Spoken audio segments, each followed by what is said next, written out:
पुस्तकात लिहिलं जातं की ते कोण काय बोललं तर, आणि तिथे जर एक शब्द जरी निघाला कोण तर पंतप्रधानांना त्याचा नोट घ्यावी लागते, मंत्र्यांना काम करावं लागतं. एवढं पवित्र आहे ते संसद, पार्लमेंट. आणि तुम्ही एवढं विश्वासाने ज्यांना तिथे पाठवलं, त्यांनी न बोलून त्या पार्लमेंटचा अपमान केलं आणि तिथे अपमान त्यांचा केला आणि तुमचा पण अपमान केला, हे विसरू नका. न बोलून तुमचा अपमान केला. एवढं काही 5 वर्ष बोलू शकत. मला विधानसभेत जेव्हा जेव्हा संधी मिळते तेव्हा तेव्हा मी बोलते, एक खुलास बोलते. आणि भाजपच्या विरोधात का बोलते? भाजपच्या विरोधात कारण का तुमची बाजू मांडायची, लोकांची बाजू जर मांडायची असेल तर भाजपच्या विरोधात बोलावं लागतं. कारण का भाजपचे मंत्री काही काम करत नाही, मग त्याला आपण बेइज्जत करायला पाहिजे. पण बीजेपीचे आमदार खासदार जेव्हा जेव्हा मला विधानसभेत संधी मिळाली तेव्हा तेव्हा मी तुमच्या बाजूने बोलली, तेव्हा मी तुमच्या बाजूने बोलली आणि अनेक प्रश्न मांडले. पार्लमेंट मध्ये तुमच्या खासदाराला चान्स होता 5 वर्ष. एका वर्षात किती अधिवेशन होतात मला सांगा? पावसाळी, बजेट आणि हिवाळी 3 अधिवेशन. प्रत्येक अधिवेशन किती दिवस चालतं? 15-20 दिवस चालते, 1-1 महिना चालतो. ते बोलले असते तर तुमची कामं झाली असते, बोलले असते तर सोलापूरला पाणी मिळालं असतं, बोलले असते तर अक्कलकोटला पाणी मिळालं असतं, पण बोललेच नाही. मग तुमचा अपमान नाही झाला? परत तुमच्या बरोबर धोका करण्यात आला. मग निवडून देऊन काय उपयोग जर बोलणारच नाही तर? आणि काय बोलायचं? फक्त मागायचंय तुमच्या बाजूने, फक्त तुमच्यासाठी मागायचं. आणि एवढा जर पुन्हा तुम्हाला विश्वासघात होत असेल तर पुन्हा तुम्ही भाजपला मतदान करणार आहात. म्हणून मी सोपं गणित तुमच्या समोर मांडते. मी माझ्यासाठी मतदान मागायला आली नाही, मी तुमच्यासाठी मतदान मागते.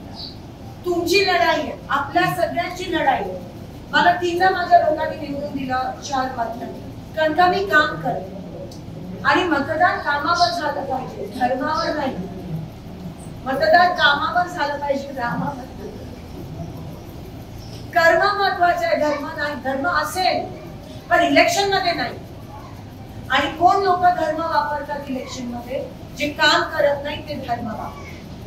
तुम्ही भाजपचा उमेदवार जर तुमच्या इथे आला, तुम्ही एकच प्रश्न त्याला विचारा, त्याची बोलती बंद. मागच्या 10 वर्षात सोलापूरमध्ये भाजपच्या खासदारांनी काय केलं आम्हाला लेखा दे. त्यांनी बोलूच शकणार नाही. त्यांनी परत शिंदे साहेबांवरच येईल. तेवढंच आहे त्यांचं काम. किंवा धर्म जातपात वापरेल आणि तुम्हाला तोडण्याचा प्रयत्न किंवा इमोशनली ब्लॅकमेल करण्याचा प्रयत्न करेल. तुम्हाला ठरवायचं. ज्या माणसाने, ज्या शिंदे साहेबांनी धर्म जातपात कधीच केली नाही, तुम्ही त्यांना जेव्हा जेव्हा निवडून आलं तेव्हा तेव्हा त्यांनी काम केलं. आणि ज्या माणसाला धर्म जातपात बघून निवडून आलं ते काम करत नाही. तुमच्या समोर 2 उदाहरणं. अजून किती तुम्ही फसणार? आणि मी फक्त काम करते. काम करणं माझा धर्म. मी दुसरं काही करत नाही. आणि मी घाबरत नाही मोदींना, ईडीना मी घाबरत नाही. मी बोलते बीजेपीला, कारण का मला तुमची कामं करायची. मग जर तुमच्या बाजूने लढायला, तुमच्या बाजूने काम करायला लोक आहेत, काँग्रेस आहे, जर तुम्ही आम्हाला घेऊन बीजेपीला मतदान केलं तर नुकसान कोणाचं आहे? म्हणून विचार करा. अजून एक म्हणतात, तुमचा काय मतदार असतात ज्यांनी अजून ठरवलं नसतं, काय मतदार असतात जे ठरवलेलं आमचं ठरलं, आणि काय मतदार असतात जे करतात बीजेपी. बीजेपीच्या मतदारांना पण मी सांगते, देशाला कीड लावतायची लोक. तुम्ही जर देशाला पुन्हा एकदा त्या किडीत सामील झालात, नुकसान तुमचं आहे. मग एकीकडे रोजगार करणार, तुम्हाला काम देणार नाही, तुम्ही उपाशी मरणार. आणि हे लोक फक्त धर्म जातपात करतात. तुम्हाला काय पाहिजे? कामासोबत काम करा ना. म्हणजे शेतकरी उपाशी मरतायत आणि ह्यांना फक्त हेच सुचतंय की जातीमध्ये तेढ निर्माण करणं, सोलापुरात येऊन किंवा इथे येऊन खिंडी पसरवणं की हे बोलले ते बोलले, तेवढंच करतायत. आणि तुम्हाला कळायला पाहिजे की त्यांना असं त्यांनी केलं नाही. ते इथे त्यांनी जय श्रीरामवर जर राजकारण केलं, त्यांना सांगा राम आम्ही आधीपासून मानतो, तुम्ही कोण सांगा आलात आम्हाला सांगायला. आपण राम राम पाहुणा बोलतोच की, आपण रामकृष्ण हरी बोलतोच की, तुम्ही कोण आलात आम्हाला शिकवायला? बरोबर आहे का नाही? तुम्ही कोण आलात आम्हाला सांगायला? आणि आम्ही सगळे मानतो, तुम्ही काम काय केलं ते पहिले सांगा ना. आमची पोरं बाळं उपाशी नसतात, त्यावर काय केलं 10 वर्षात सांगा. हे प्रश्न तुम्ही त्यांना विचारा. आणि मग बघा ते कसे गप्पा बसतात.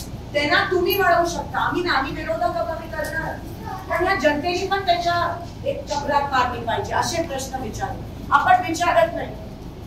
तुम्ही त्यांना सांगा आम्ही मानतोय, आम्ही धर्म मानतो, उपास आम्ही पण करतो संकष्टीचे, पण मी धर्माचं भांडवल करत नाही. आणि म्हणून माझ्या लोकांनी मला 3दा निवडून दिलं ना, मी काम केलं म्हणून. तुम्ही नेहमी काम करणाऱ्या लोकांना पाठीशी लावता. आता काय झालं?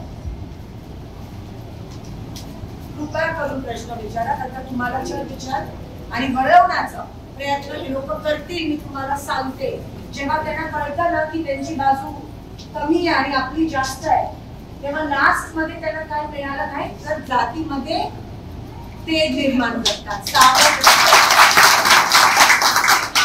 विनंती करते की त्यांची पद्धतच आहे. मागच्या वेळेस पण पुलवामा घडवलं, त्यांचे अधिकारी म्हणाले घडवलं, घडलं नाही. आणि कसं घडवलं? आपल्या जवानांच्या रक्तावर. वा, एवढा जर खालच्या पातळीला जाऊ शकतात तर आता तुम्हाला त्यांची मानसिकता कळली पाहिजे. म्हणून आम्ही आहोत. मला काम माहिती, मी तुमच्यासाठी लढते. आपली ही लढाई पुन्हा एकदा काँग्रेसचे दिवस आणा ह्या देशात, नाहीतर आपली परिस्थिती खूप वाईट होईल. आपण 20 वर्ष मागे जाऊ.